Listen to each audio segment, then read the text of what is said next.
Hello again, everybody. I'm Paul Hardt, and welcome back to What's the Big Idea? The digital content you're about to see is meant to demonstrate teamwork, technology, problem solving, and applied learning. We intend to communicate how we at Eastview are making connections with the students, the school, and the community. If you like what you see, please share it with others. You can find us by accessing Google. Type in D300 Eastview. After all, as we learn to use our technology more effectively, we're learning too.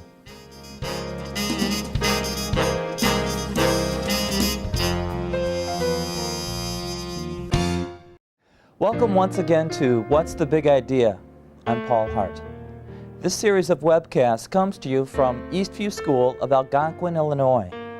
Our hope is to communicate some of the effective and successful strategies that help our students make connections. Today, I'm here with 5th grade teacher Paul Hardt, and the big idea is engaging student learning. Hi, Paul. Hi. Can you tell us a little bit about yourself? I've been teaching approximately 28 years at this point, most of the time in 5th grade. I've been a technology director. I have taught 4th grade for a year, and I did multi-age for a couple of years. I did my undergrad work at Northern Illinois University and my master's program at Concordia College, and I like to use technology in the classroom.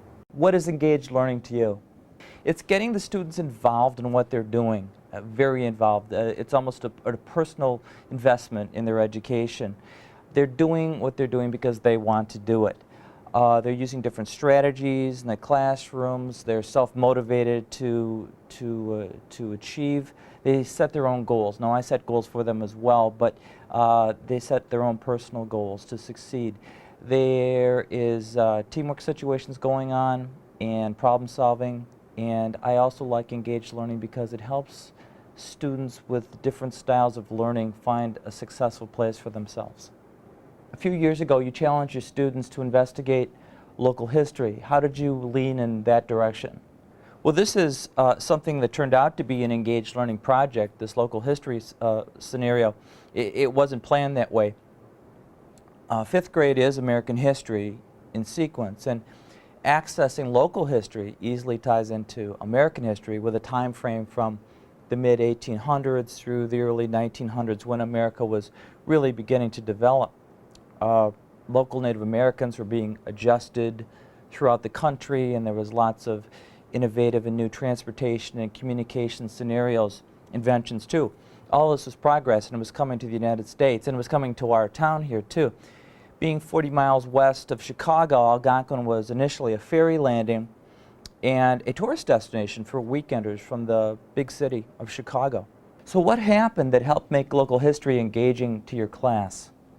Well, the project was called the Algonquin Project, and it had legs, as they say. And at first, as a class, we'd set some basic goals to write a poem, cover some language arts standards, do some research about the beginning of our town. And we did that with the help of the Algonquin Historic Commission. But as we received more and more information from early journals and pamphlets and books published mostly in the late 1800s, the students read these in teams and started to share with each other, and then they started to share more and more about what they were learning. And at times, I found they were even discussing this outside the classroom, away from the classroom situation. And it was most definitely a teachable moment.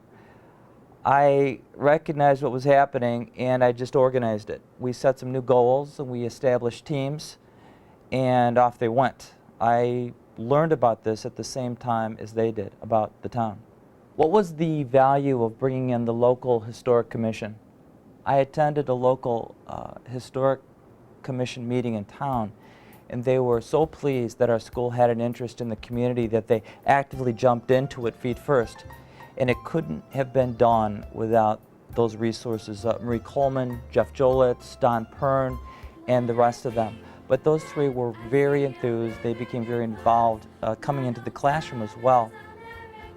So a song was written and performed by the students. The students were writers, performers, technicians, software engineers. We were invited to sing our song in front of the Algonquin Village Council. It was cool.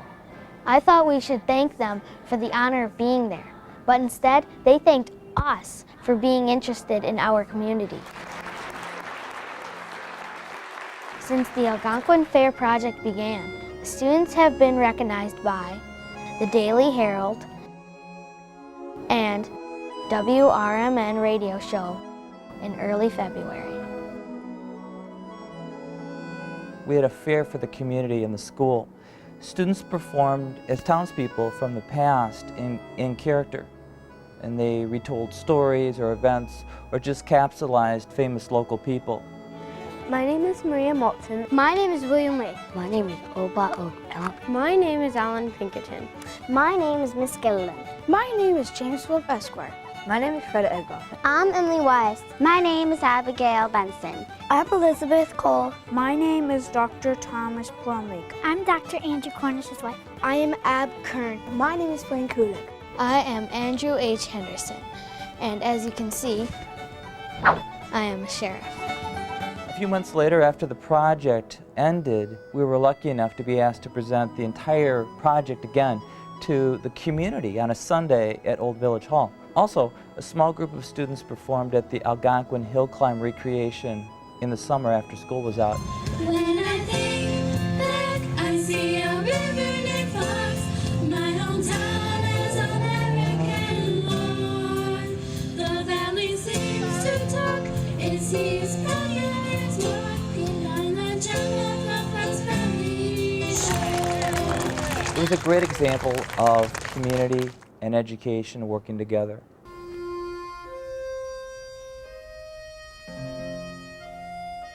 We received the Algonquin Historic Achievement Award, the class did.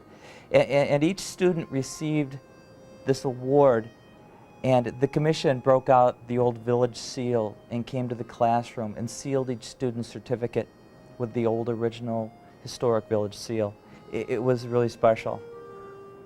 What is the overall benefit of an engaged learning process like this? Well, the academic connections are transparent. The writing, the research, the teamwork component, the technology, even the performance, these are all things that could be seen. But I think the greatest benefit of an engaged learning project like this was that the students were genuinely interested in the town and its origins. And the result was that the community members and the city government officials cared that the students were interested in the town's beginnings. They were excited that there was going to be, and there was, a whole new generation of citizens could carry on the foundation of this very small and colorful Fox Valley town. The town looks different to me now. It's been here for a long time. I didn't know how much people cared for our town until we did this. Now, I kind of care about it too.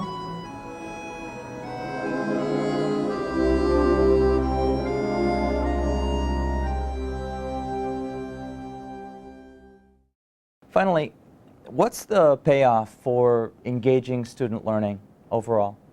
If the engaged learning process really works, if all the parts click, students are working because they want to do this, not because they have to do this. They're buying into their own education. Well, that's about it for another What's the Big Idea webcast. My thanks to Paul Hardt for being our guest. You're welcome. From Algonquin, Illinois, at Eastview School, I'm Paul Hardt. You look pretty good. You look good.